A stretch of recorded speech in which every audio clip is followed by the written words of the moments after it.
जैसा कि हम कल पढ़ रहे थे आर्य समाज दयानंद सरस्वती के बारे में, तो आर्य समाज के बारे में जो पढ़ रहे थे, आर्य समाज जो अपने हिंदी भाषी लोग थे, हिंदी भाषी लोगों को, जो लोग उस समय ईसाई धर्म में प्रविष्ट हो रहे थे, ईसाई धर्म को अपना रहे थे, उनको जो है कि सुधारने का कार्य राजा राम मोहन राय द्वारा भी हो रहा था, लेकिन वो अंग्रेजों के समर्थन में कार्य कर रहे थे।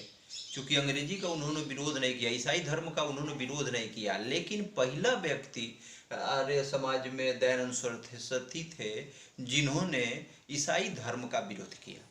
कल मैं कुछ पुस्तकों के बारे में आप लोगों को बता रहा था, उसी में कुछ पुस्तक और है, आगे मैं बताता हूँ।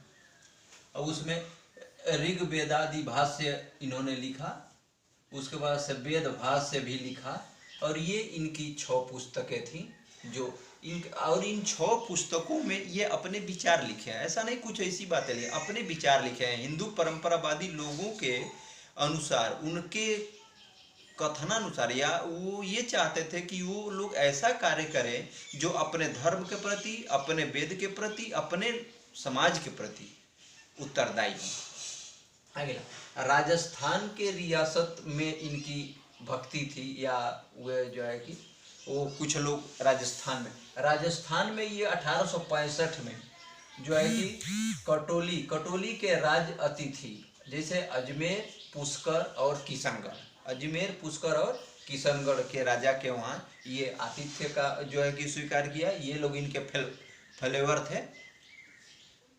अब दूसरी बार फिर इन्होंने राजस्थान में प्रवेश किया, जो 1881 में इन्होंने दूसरी बार राजस्थान में प्रवेश किया, जिसमें भरतपुर, जोधपुर, उदयपुर, चित्तौड़गढ़, और जो है कि अब देखिए इसमें वे बनड़िया भी गोविंद सिंह का था।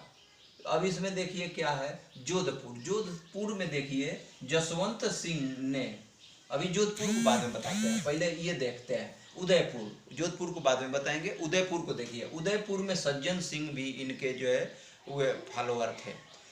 फिर चित्तौड़गढ़ में जो है कविराज श्यामदास जी भी थे, और वनेड़ा में गोविंद सिंह जी थे। इन लोगों ने इनको जो है अपने वहाँ जो है कि शरण दे रखा था, और इनके जो है कि अनुसार कार्य कर रहे थे, और समाज को जो है कि सुधारने में, समाज में जो लोग जो है कि जो शूद्र, ज़्यादातर शूद्र लोग ईसाई धर्म में जो है कि प्रवेश ले रहे थे, उनको रोकने का कार्य इन लोगों के सहयोग से इन पूरा किया। अब आते हैं जोधपुर में। जोधपुर जो जसवंत सिंह थे, जोधपुर के राजा थे जसवंत सिंह, और ये एक वेश्या के चक्कर में पड़ गए थे, और ये एक वेश्या के चक्कर में पड़ गए। तब इन्होंने वेश्यावृत्ति के बारे में जो है कि जसवंत सिंह को सही बता दिया। जसवंत सिंह को एकदम सही वेश्यावृत्ति के बारे में, वेश्याओं के बारे में सही बताया, लेकिन भी उसके बाद भी कोई प्रभाव नहीं पड़ता है। और वो वेश्या थी नन्ही नाम था उसका, उस वेश्या का नाम नन्ही था, जिसके चक्कर में ये जसवंत सिंह पड़े हुए थे। उसके बाद इन्हीं नन्ही के द्वारा इनको जहर दे करके दीपावली के दिन ही जहर, खाने में जहर दे करके इनको मार डाला गया। और कुछ लोग तो बताते हैं कि वो शीशा भी पीस करके किसी चीज में पिला दिया गया, मानो भोजन के ही द्वारा इनकी भी मृत्यु हो गई। आगे आते हैं कुछ जो है हिंदी को राजभाषा बनाने का प्रयास, सर्वप्रथम यही व्यक्ति थे जो हिंदी को राजभाषा बनाने का प्रयास कर रहे थे, या राजभाषा बनाने के लिए प्रयासरत थे। बाकी वैलेंटाइन सिरोल ने लिखता है कि ये भारतीय अशांति के जनक हैं। इनके द्वारा जो है कि ये भारतीय अशांति के जनक माने जाते थे। दूसरी बात, भारतीयों के लिए कहा तो दयानंद सरस्वती ने, भारतीयों के लिए कहा दयानंद सरस्वती ने, लेकिन हमको किसने बताया कि भारत भारतीयों के लिए है? तो ये एनी बेसेंट ने हमको बताया कि दयानंद सरस्वती ने कहा भारत भारतीयों के लिए है। अब देखिए, राजा राम मोहन राय सुधार तो कर रहे थे, लेकिन ईसाइयों के खिलाफ कुछ भी नहीं कह रहे थे, ईसाइयों के खिलाफ कुछ भी बोल नहीं रहे थे इन्हीं के। और शुद्धि आंदोलन भी चलाया गया, जो है कि महागोविंद राणा डे द्वारा, ठीक है ना। और जो है कि समर्थन किया गया था। ये जो है कि आर्य समाज दयानंद सरस्वती के द्वारा शुद्धि आंदोलन जब राणा डे ने बनाया चलाया तो उसका समर्थन जो है कि दयानंद सरस्वती ने किया। इनके मरने के बाद आर्य समाज में फूट पड़ गया था। इनके मरने के बाद आर्य समाज में फूट पड़ गया था। और फिर जो है कि हंसराज और लाला लाजपत राय ने दो विद्यालयों की स्थापना की।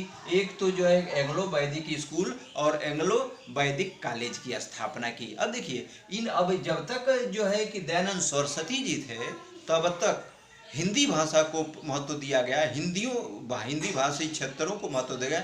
और जो है कि कई अभी अगले अध्याय में मैं आपको बताया कि कितने जो है कि वो लिखा गया इनको, तो ये हिंदी को महत्व देते थे। वही जो है कि इनके मरने के बाद हंसराज और लाला लाजपत राय ने अंग्रेजी को साहित्य शामिल कर लिया अपने जो है कि वो उस सिलेबस में, जो कॉलेजों में सिलेबस अंग्रेजी को इन्होंने शामिल कर लिया। इसी नाते धीरे धीरे जो है कि फिर और अब धीरे धीरे इसमें फूट पड़ता गया और आर्य समाज की जो है कि वो धीरे धीरे जो है कि जो आर्य समाज समाप्ति के कगार पे चला गया। That's all, thank you.